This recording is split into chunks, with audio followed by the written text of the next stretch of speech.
정부가 작년 8월 공공재건축 도입을 발표한 이후 5개 단지가 시범 선정됐습니다.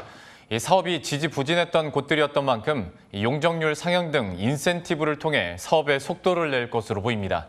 박수연 기자입니다. 2007년 정비구역 지정 이후 사업이 정체됐던 신길 13구역.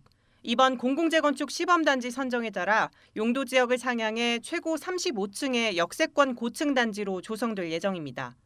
정부는 오늘 영등포 신길 13구역, 관악 미성건영 아파트 등 총 5곳을 공공재건축 시범사업 후보지로 선정했습니다. 약 2,000가구 규모입니다. 공공재건축은 사업성이 모자라 장기간 사업이 지연된 지역에 LH, SH 등 공공이 참여해 용적률 상향 등 각종 공적 지원을 통해 공급에 속도를 내주는 사업입니다.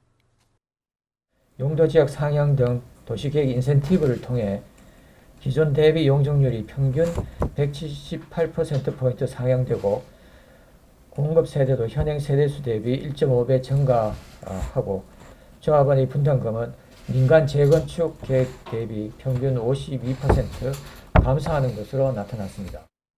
정부는 공공재건축 재개발을 포함해 2025년까지 정비사업을 통해 약 13만 6천 가구의 물량을 공급하겠다는 목표입니다.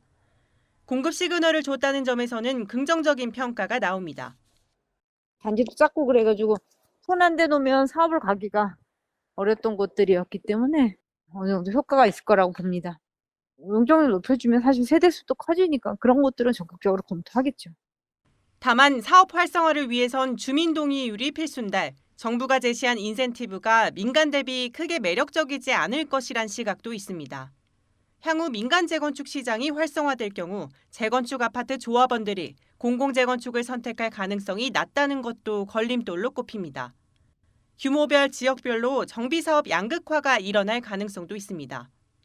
용적률 올려줘도 임대주택이 짓고 또 기부차담이 높아지니까 사실 개발이 별로 없거든.